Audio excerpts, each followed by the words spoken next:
মারের বল্লা মারেতে বিশ্বাসী নয়। গ্রামের মানুষজন যে আমাদের ওহিদুলকেও অনুরোধ করেছে যে এই হিংসার থেকে তোরা দূরে থাকবি, সেজন্য নাহলে দেখুন আমরা আমাদের যে সমর্থন যে শক্তি আছে নিশ্চিতভাবে উত্তর দিতে পারি, কিন্তু মারের বল্লা মারের রাজনীতিতে আমরা বিশ্বাস করি না। ওরা আর রাজনৈতিকভাবে পেরে উঠতে পারছে না, কুৎসা করেছে, মানুষ জবাব দিয়েছে। এবার গুন্ডামস্তানকে দিয়ে আমাদের কর্মীদেরকে প্রাণে মেরে আটকানোর চেষ্টা করছে, তবে আমাদেরকে এরকমভাবে ওরা আটকাতে পারবে না। আইএসএফ যে বিপ্লব সংগঠিত করেছে মানুষের জন্য, সে বিপ্লব আজ চলছে আর আমাদের লক্ষ্যে আমরা পৌঁছাতে পারবো।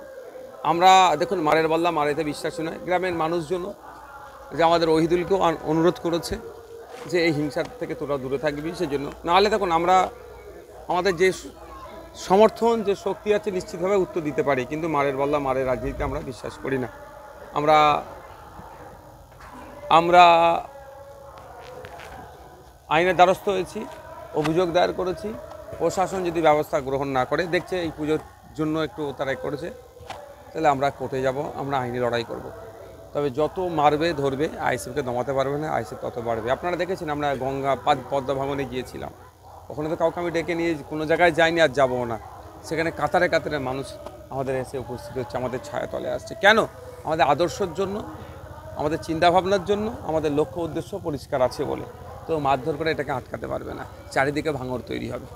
আপনাদের অভিযোগ ছিল বাইরে থেকে এসে মারধর করেছে, কিন্তু আর একটা থানা থাকার পর বাইরে থেকে বহিরাগত এসে মেরে যাচ্ছে আপনাদের কর্মীদের। দেখুন প্রশাসনের তো সত্যিকারের কথা যে খারাপও লাগে বলতে আর হাসিও লাগে যে হকের দিয়ে ঠিকঠাক দিচ্ছে না, তাতেও যদি এত চাটুকারিতা করে ফেলে এরা, তাহলে দিয়ে দিলে কি করবে? ওই দেখছি তার ডিএ না দিয়ে যদি এত কাজ করে নাই শাসকের, ওই জন্য ডিএটা বন্ধ রেখেছে। দেখুন সবের একটা শেষ আছে, এটা মাথায় রাখবেন। অন্যায়ের একটা শেষ আছে, শেষ পর্যায়ে এসে এরা দাঁড়িয়েছে।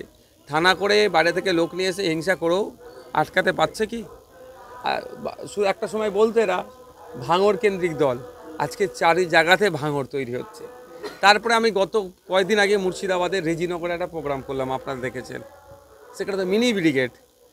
তো চারিদিকে ভাঙর তৈরি হচ্ছে, আতঙ্কিত হচ্ছে। বাইরে থেকে লোক নিয়ে এসে মারধর করে আমাদেরকে আটকাতে পারবে না। তবে বাইরে থেকে যারা আসছেন তাদেরকে সতর্ক করছি, বহিরাগত হিসাবে মানুষজন যদি আপনাকে ট্রিটমেন্ট শুরু করে তাই বিপদ হয়ে যাবে। এই কাজ আপনারা করবেন না। আর আমি মারধর করারও পক্ষে নয়, আইন হাতে তোলার পক্ষে নয়। গতকাল একটা জনসভা থেকে সরকারমূল্য বলেছেন যে সমস্ত সাংবাদিকরা মূলত আইএসএফকে টার্গেট করে যারা খবর করছে তাদেরকে মারার একটা হুঙ্কার দিয়েছে, যেখানেই দেখবেন তাদেরকে গণপিটুনি করবে। বুঝতে পারছেন? সরকার মোল্লা গণতন্ত্রের চতুর্থ স্তম্ভ সাংবাদিকদের একেবারে জনসভা থেকে মারার হুঁশিয়ারি জানায়। মানে বুঝতে পারছেন, যারা ফ্যাসিস্ট হয় তারা কোন যায়, এরা ফ্যাসিস্ট কোন লেভেলে পৌঁছেছে। আমি এমনি এই ধরনের নটোরিয়াস ক্রিমিনালের উত্তর দিই না প্রশ্ন করলে, যেহেতু সাংবাদিক রিলেটেড বলে উত্তর দিচ্ছি। যারা ফ্যাসিস্ট হয় তাদের কাজটাই হচ্ছে কি জানেন, সবকে দমন করা। এবার দমন করতে করতে কাকে গণতন্ত্রের মানে চতুর্থ স্তম্ভ বলে অভিহিত করা হয় আপনাদেরকে। আজকে অবাক হবেন আপনারা শুনলে, এই ভারতবর্ষের সর্ববৃহৎ গণতন্ত্রে আমরা বসবাস করি, এখানে সাংবাদিক স্বাধীনতায় এত হস্তক্ষেপ করা হচ্ছে।